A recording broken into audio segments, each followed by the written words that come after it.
Hello everyone. आज हम लोग डिस्कस करते हैं कंपोजिशन स्कीम के बारे में। कंपोजिशन स्कीम के बारे में पहले भी डिस्कशन हम लोग कर चुके हैं प्रीवियस टॉपिक्स पे, प्रीवियस वीडियोस में। और आज फिर हम लोग का टॉपिक है कंपोजिशन स्कीम, जिसको हम डिटेल में समझेंगे।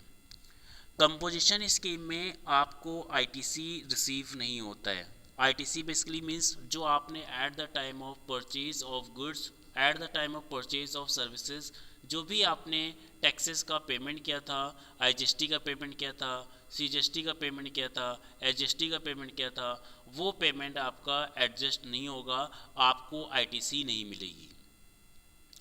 सेकेंड पॉइंट, आप अपने क्लाइंट से, अपने कस्टमर से जीएसटी कलेक्ट नहीं कर सकते। मीन्स अगर आप कंपोजिशन स्कीम में रजिस्टर्ड हो और आपने कोई गुड्स की सप्लाई दी है, कोई गुड्स सर्विसेज प्रोवाइड की है, अब तो अपने कस्टमर से आप उस खाली गुड्स की और सर्विस की वैल्यू रिसीव करोगे, उस पर सीजीएसटी, एचजीएसटी, आईजीएसटी चार्ज नहीं करोगे।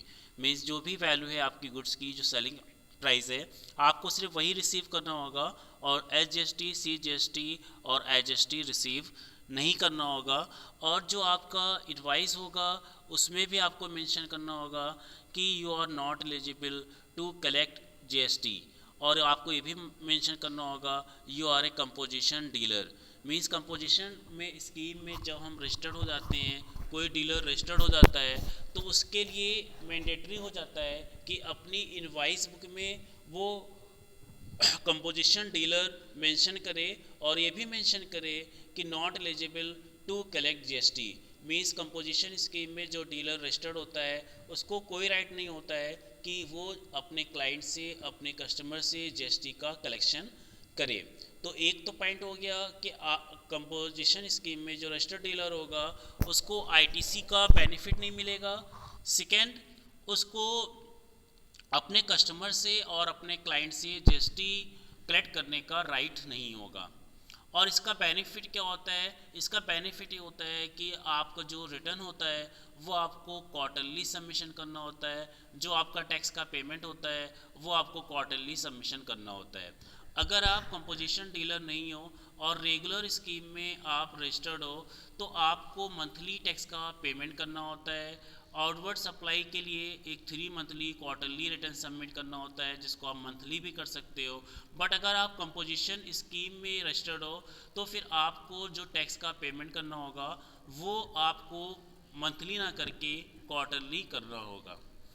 और जो आपका मेंटेनेंस ऑफ अकाउंट्स है वो भी आप बच सकते हो, क्योंकि आपको जो टैक्स लायबिलिटी इम्पोज की जाती है वो सिर्फ सेल्स पे इम्पोज की जाती है और परचेज की आईटीसी आपको रिसीव नहीं होती है। तो आपको प्रॉपर बुक्स जो प्रॉपर तरह से मेंटेन करना चाहिए रेगुलर स्कीम में, उससे आपको थोड़ा रिलैक्स मिल सकता है। बट यहाँ पे एक प्रोविजंस बताया गया कि अगर आप कंपोजिशन स्कीम में रजिस्टर्ड होना चाहते हो तो उसकी एक लिमिट बताई गई कि आपका जो टर्नओवर होगा वो 1.5 करोड़ से ज़्यादा नहीं होना चाहिए। मीन्स अगर आपका टर्नओवर 1.5 करोड़ रुपीज़ या उससे कम है, या आप ये कह सकते हो 1.5 करोड़ से अगर आपका टर्नओवर कम है तो ही आप कंपोजिशन स्कीम में रजिस्टर्ड हो सकते हो। अदरवाइज आपको रेगुलर स्कीम में ही रजिस्टर्ड होना पड़ेगा। बट कुछ स्टेट में जो लिमिट थी आपकी 1.5 करोड़ रुपीज़, वो लिमिट रेड्यूस होके 75 लाख रुपीज़ है, जिसमें कुछ स्पेसिफिक स्टेट हैं मिजोरम, नागालैंड, अरुणाचल प्रदेश, मेघालय, मणिपुर, त्रिपुरा, उत्तराखंड एंड सिक्किम। यानी ये 8 स्टेट में अगर आपका टर्नओवर 75 लाख रुपीज़ है या उससे ज़्यादा है तो आप कंपोजिशन स्कीम में रजिस्टर्ड नहीं हो सकते हो।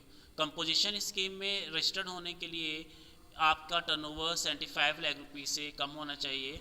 आप ये कह सकते हो जो कंपोजिशन स्कीम है वो एक स्मॉल बिजनेसमैन के लिए, छोटे व्यापारियों के लिए है। और उसके लिए छोटे व्यापारियों की जो मीनिंग बताई गई है वो on the basis of turnover बताया गया है कि 8 स्टेट में अगर आपका टर्नओवर 75 लाख रुपीज़ से कम है तो आप कंपोजिशन स्कीम में रजिस्टर्ड हो सकते हो। और अदर स्टेट में अगर आपका टर्नओवर 1.5 करोड़ रुपीज़ तक है तो आप कंपोजिशन स्कीम में रजिस्टर्ड हो सकते हो। ये बात हो गई थी आपकी गुड्स की। और अगर हम सर्विसेज की बात करें तो सर्विसेज के लिए एक और स्कीम बताई गई कि अगर आप कोई सर्विस प्रोवाइडर बिजनेस करते हो और आपका टर्नओवर 50 लाख रुपीस से कम है तो आप कंपोजिशन स्कीम में रजिस्टर्ड हो सकते हो। और उसका जो जीएसटी का आपको पे करना होगा, जीएसटी लायबिलिटी होगी, वो 6% होगी। 3% CGST होगी और 3% आपकी SGST होगी। मीन्स अगर आप सर्विस प्रोवाइडर कंपनी हो, सर्विस प्रोवाइडर बिजनेस कर रहे हो, तो आपको 6% के अकॉर्डिंग जीएसटी का पेमेंट करना होगा on the basis of turnover.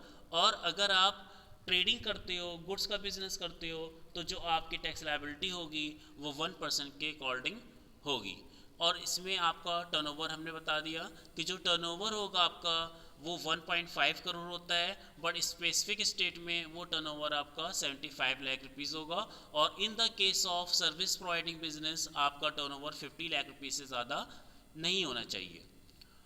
अब बात आती है कि अगर आपका जो टर्नओवर है वो 50 लाख रुपीज़ से ज़्यादा है, मैं सपोज़ आप सर्विस प्रोवाइडिंग कंपनी हो और आपका टर्नओवर 50 लाख रुपीज़ से ज़्यादा है, तो आप कंपोजिशन स्कीम में रजिस्टर्ड नहीं हो सकते हो।